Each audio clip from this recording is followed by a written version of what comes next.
to ask a similar question, really, and quite a simplistic one. When you said Romero and Van der Bellen are both training, can you explain to the layman at least why they can train but they can't? Because it's a different sort of intensity. And when I say training, they're not training always with the team. They're doing a lot of individual stuff, which is more based around them getting back to the levels of we need to. So, again, to just paint a clearer picture, we've hardly trained for 2.5 months. I keep saying that you blokes could have joined in our training, and I mean that seriously. We've literally been walking around just going through tactical stuff. So for them to join at that serves no purpose because they get nothing out of it physically because our guys have just been recovering. So it's just now with last 3 days, and the hope is that we kind of can drop now with training properly is Micky and Romero over the next couple of weeks to really then be part of our team training totally. So, call it modified, call it what you want. But a lot of their work now is individual training. What I'm saying is they're not bedridden. They're not sitting on, just getting treatment. They're out there running. They're doing significant training, but it's just not with the team always. You said a couple of weeks. Is it fair to hope that they'll be fit for that Europa League game? Yeah, with sort of a bit of for want of a better word, some momentum in terms of them getting some good training weeks. Yeah, if it's not then, it won't be much after. We've got an international break, so it won't be much after that. And I'd include Domino as well. So he's in a similar sort of boat where I think once the boys get sort of the green light, they're going to push pretty hard to.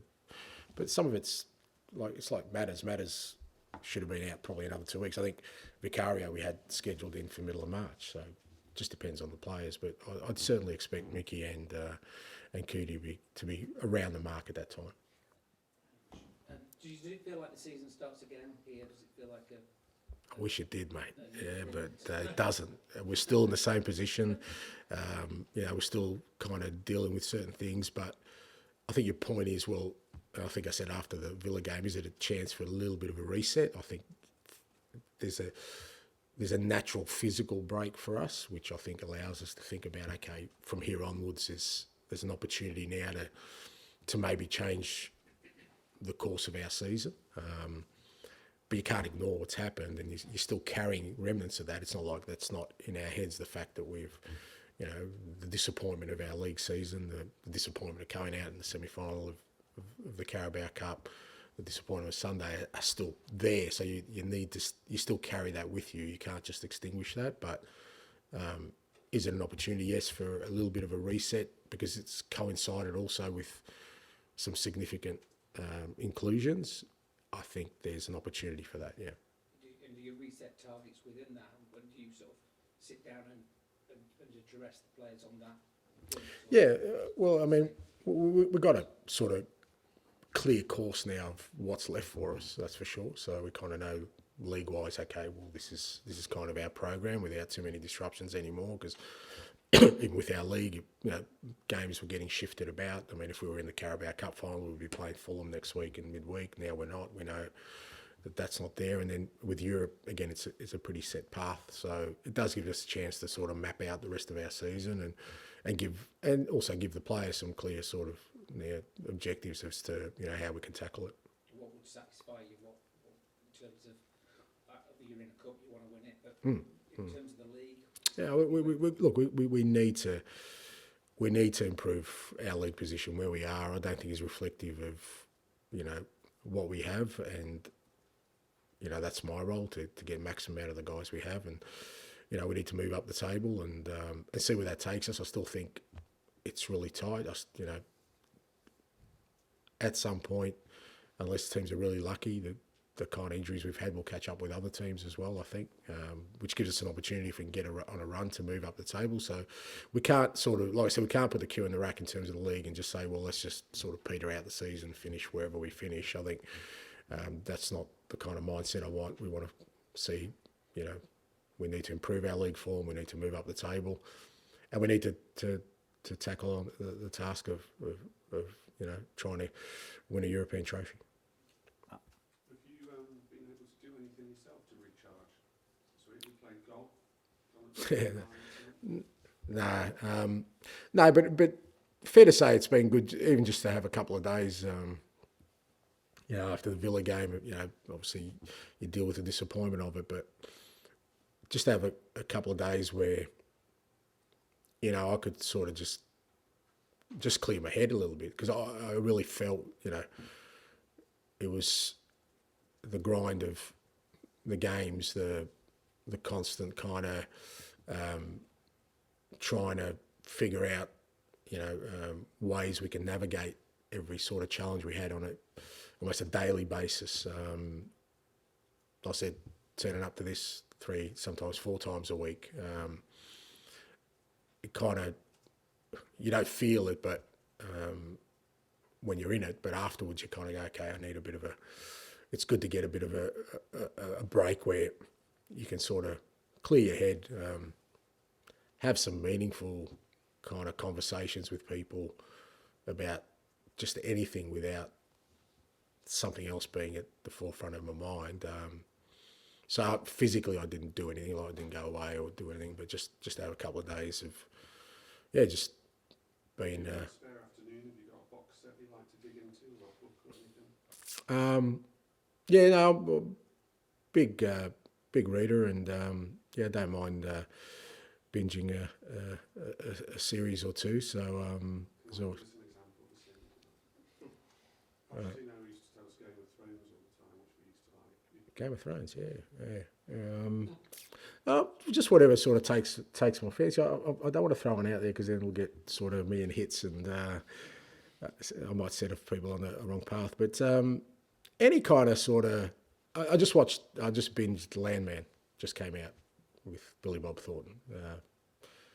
Very good. Yeah, I can recommend that. Well, to a certain audience anyway.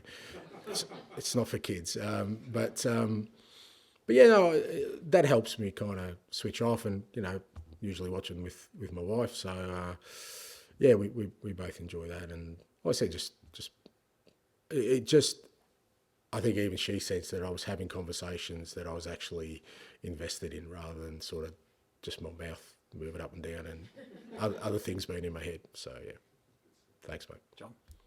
Do you see Ruben Amorim as a kindred spirit? Plays his certain formation because it sees it as a waste of time not to do it. So you can't. Yeah, I don't know about a kindred spirit, but I do admire people like that. I think it takes conviction, and it takes, like I said, we just don't live in that world anymore where people have the patience to see things grow and happen, and to rail against that.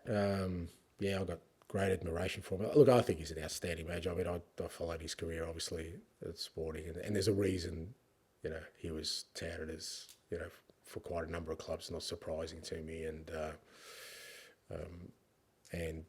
yeah, I'm going to love seeing how it develops, because I know it will in time, and he'll, you know, you'll kind of sit back and admire the fact that he didn't yield or didn't sort of buckle when it's so easy to. It is. It's so much easier to conform, and you know, instead of running the gauntlet of opinion.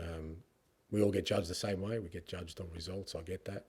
And if you're in my position, or sort of where Ruben is now, you're going to get scrutiny and criticism, but I don't think that means you're not coaching well or managing well.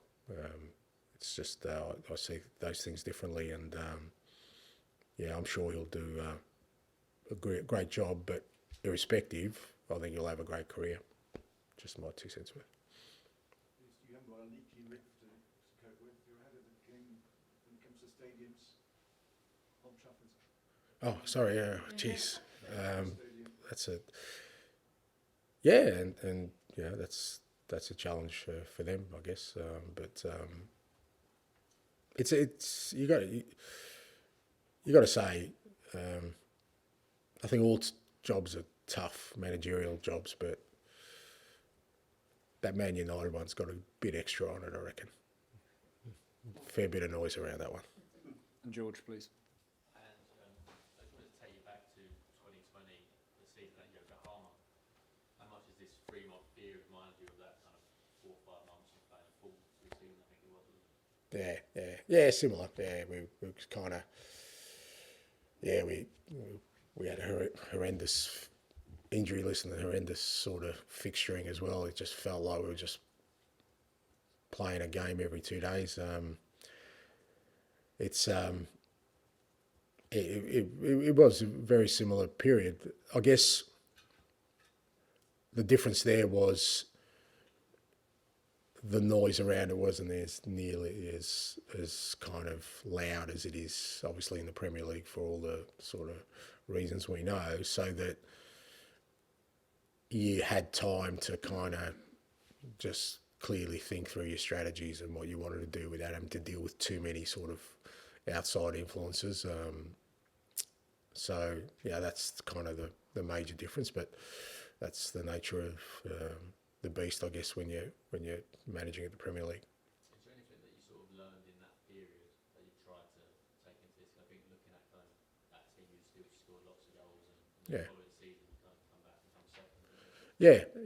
There is, I tried to sort of maintain that. I think the key for me during that period and even during this period is I've got to make sure that the players still have belief in what we're doing. I think if you can get through that, because I don't take that for granted. I said that after the Villa game, that I really felt the players were still really committed to what we were doing. And if they can be committed through a tough time where it's kind of easy to sort of step back and say, well, actually, this is not my fault. I think if you can keep the players sort of united through that, and the way you do that is by having good leaders and making sure that, the players are supported and sort of protected in the right way, you usually come out of it in a pretty good position, because I think you can lose sight of that a little bit. You can sort of concentrate on, we're not playing well, we're not winning games, we're not in a great league position, and try and navigate your way through the results. But